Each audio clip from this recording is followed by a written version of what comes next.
Hi, welcome to my channel, Go Sew Beautiful. My name is Becky and this is Friday Sews.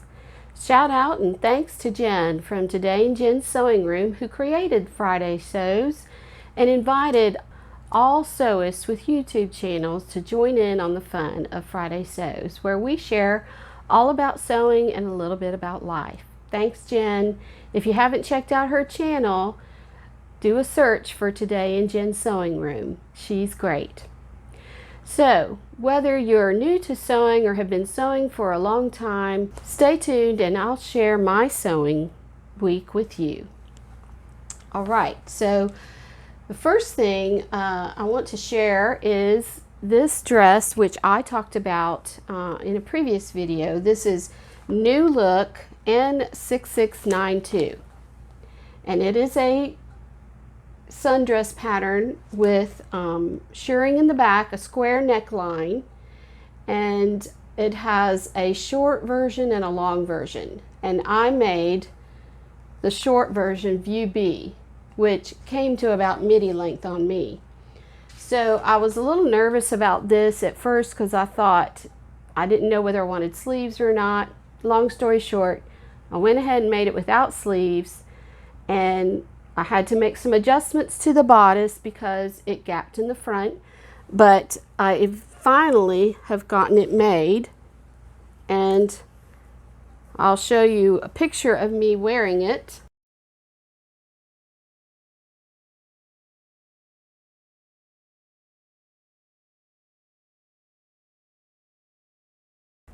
I did post this on Instagram, and the dress really, I've come to love it, sort of, although there won't be much more time that I can wear it. It has this tie across the back to hold the shoulder straps up, and it's also got this elastic, actually not shirring, in the back.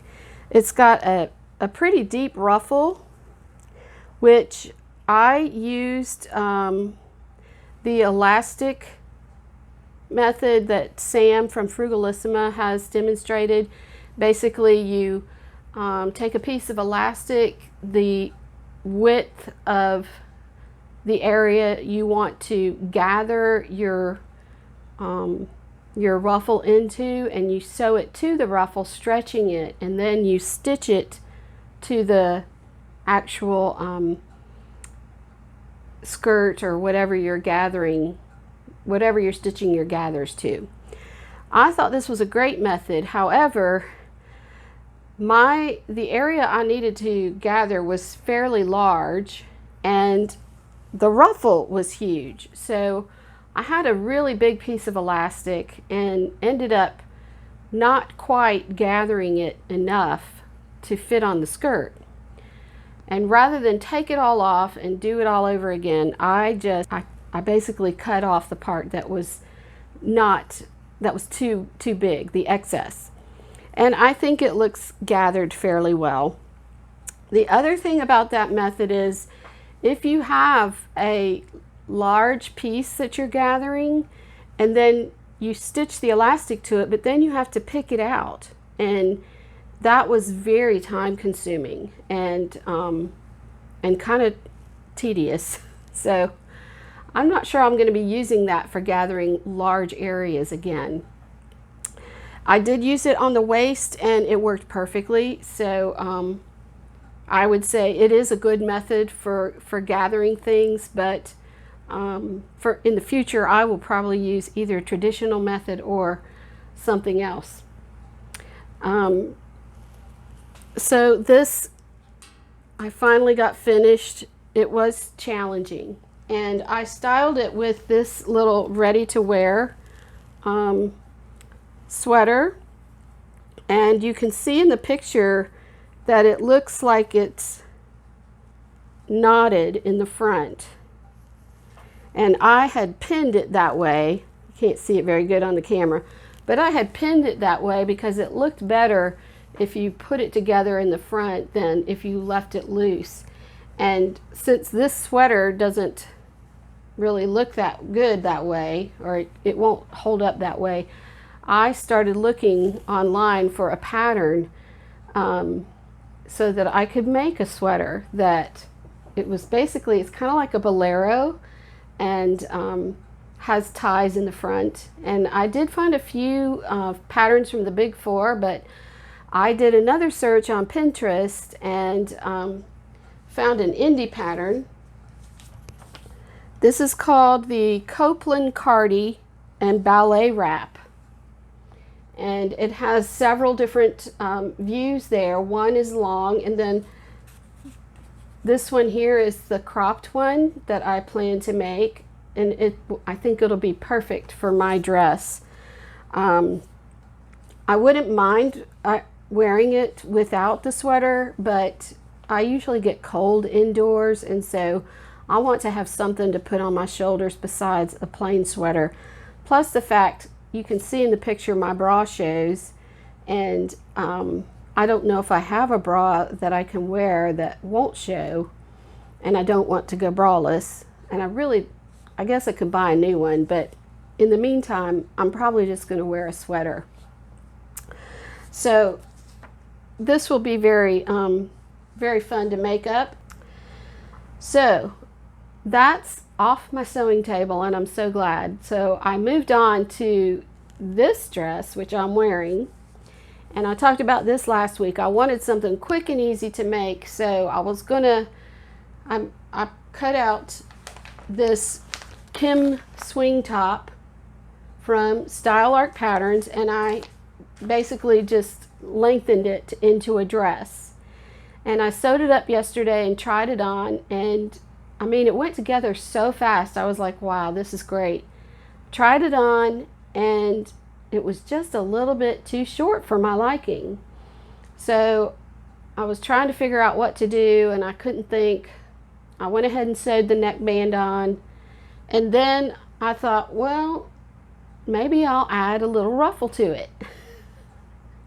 Which is odd, seeing as how I don't really like doing ruffles, but I went ahead and did it. I calculated the, I think somebody mentioned, I heard that you should make a ruffle about 1.5 times the width or the length of what you're gathering it into. So I didn't want to use most of the fabric, so I just cut several pieces and stitched them together. I used a traditional method for stitching, for gathering it and stitching it on, and this is the result. So here's the dress, and you'll notice it looks a little big on me, and I think it looks a little bit like a nightgown. I was kind of disappointed. I can tell now that it's too big, and so I probably need to take the shoulders up, and I may even need to pull some of this fullness out. I can't decide. I'm tempted to just cut it off and make it a top. The other option I thought about was putting a casing around here under the bust to make it like an empire waist and putting elastic in it. That didn't look too bad, but I almost think this fabric, because it has so much stretch in it, I probably should have made something a little bit more form-fitting, although I don't really like or have the best figure for something that's very snug. Anyway, I would love to hear what you think I should do with this. I'm open to suggestions, and I do have some fabric left over that I could make something else with, but I'm a little disappointed. I had high hopes for this. So this is my cheetah print tent dress, I guess is what I'll call it. So you can see this dress needs some work, but that's okay. I like working on things. So what's next on my sewing table is some sewing challenges. There's a sewing challenge called Sew Your Name, hosted by Michelle Sews Again, Mighty Sews, I think Today in Jen's Sewing Room, and maybe a couple of others. I'll link their names below in the comments. But the challenge is to find a pattern that is named with your name or any other name that you relate to. My name is Becky. My given name is Rebecca. There is a yoga pant called the Becky Pant by Style Art Patterns, and I really don't want to make yoga pants because I've already got another pattern from Style Art called the Linda Pant, which is very similar. So I Googled my name again, only this time I used Rebecca, and put in sewing patterns named Rebecca, I think is what I did. And I found all kinds of patterns by Rebecca Page, who is a wonderful indie pattern designer. And I thought about making one of her patterns, but then I came across another one that was a dress called Rebecca. And it's this pattern from Sis Boom called the Rebecca dress by Jennifer Paganelli. And this isn't a very good picture because I printed it out with my printer and I printed on both sides, but it comes in sizes extra small to 3X, and it's just a cute little pattern. Here's a little bit of a line drawing, and you can make it with a contrasting collar and waist, or you can make it all in one. I'm thinking I'm going to make mine all the same, and I have a number of fabrics to choose from. So my first choice is this pretty green and white cotton poplin fabric. I bought this from Minerva back in the spring because I wanted a green dress, and I don't have any green dresses. I have loads of pink and loads of blue dresses, but I don't have any green. And I had actually earmarked this to make another dress called the Maya Sodas dress by Deer & Doe Patterns. Just haven't gotten around to it. And since this dress looks like it is made up in a small print, I thought this would be a good choice. Now the other choices I have are this fabric, which is from Minerva.com. It is also a cotton poplin. This is the wrong side, but it's a pretty kind of periwinkle blue with white flowers, and I had planned on using this fabric for another dress as well, but changed my mind. Now it's really pretty. I think it would be great, but as I said, I have lots of blue dresses and I have no green dresses. And I could use this for the Maya Sodas if I wanted. And then some other contenders which I have purchased in the last year. This one is a real pretty cotton white with looks like hydrangeas on it. I got this at Fabric World in Stone Mountain, and I like it, but it's white, and we won't be able to wear white for much longer because nobody wears white after Labor Day, right? Ha ha ha. We like to break the rules though. One other fabric that I could use to make this dress is this really pretty floral, looks kind of like it's painted on. I got this at Hobby Lobby last year when I was trying to find fabric to make a dress to wear to my niece's wedding, which was in September. And I just decided to make something else. So I have this, and again, this is really pretty, and I think it would be fine for that dress, but it's got a white background, and I would like to wear this dress more into the fall, possibly. So I also have the choice of buying something new, but since I've got so much fabric, I'm not going to do that. Share your thoughts if you like, but I'm leaning more towards the green. Another challenge that I want to participate in, but I don't know if I will have time to get a dress made, is called Sew Your Birthday. And this is hosted again by Michelle Sews Again. She has a YouTube channel, and the idea behind this is to sew a dress or sew something from the year you were born. And I was born in 1961. I Googled up images of 1961 fashion, and most of the dresses are shirt dresses that are nice and fitted in the top and then have these huge gathered skirts attached to them.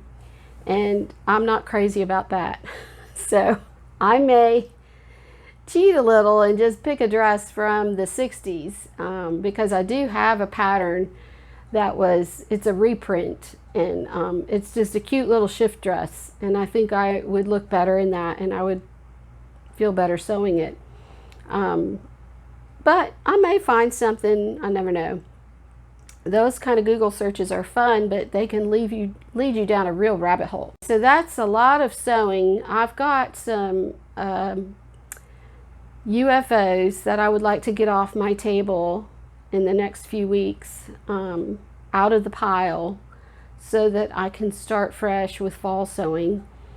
I know many YouTube sewists have posted videos about their fall sewing plans, and I'm still working on my sewing plans from last fall. I have fabric that I had planned to sew up last fall and didn't really get around to doing it. So this fall I should have quite a bit of fabric and not need to buy any.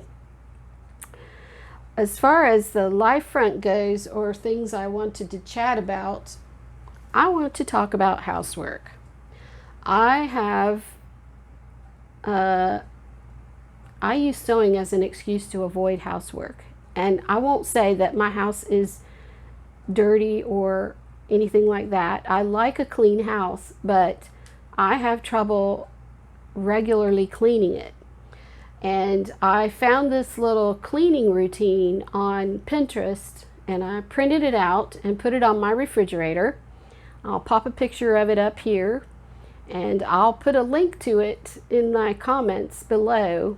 But the idea is that you do a certain amount of things every day. You make your bed, tidy up a little bit, and then each square has a job in it, and you do one of those squares each day until you get them all filled up. Well, I've yet to be able to complete the whole thing. I think it's like 2 weeks worth, and I've yet to complete the whole thing within a month. In fact, I would be lucky if I completed all those jobs in 1 month. But I started over this week, and I think I've done 3 jobs since Sunday, maybe 4. Anyway, I really would like to have a better routine for cleaning my house, and just so that I know it's clean. And it's not that hard. If you do one of those jobs first thing in the morning, the rest of your day is free. You can do your grocery shopping or whatever errands you need to do, or you can sew all day. The problem is you've got to do, I've kind of set a goal for myself to do one of those jobs each day before I do any sewing, or at least before the end of the day. So those are the kinds of things that I've been trying to deal with this week. How do you get your housework done? I'm curious to know. It seems like whenever I start doing one thing, I find 10 other things that need doing, and I get sidetracked very easily. So hopefully this little map of housework will help me get that done. Anyway, I appreciate you stopping by and checking out my channel. Please hit the like button and subscribe and that notification bell so you can see when I upload more videos. And again, I really appreciate all of you tuning in and making comments. It really encourages me. It gives me lots of confidence, and I look forward to making more videos. So have a wonderful weekend and go sew beautiful things. Bye-bye.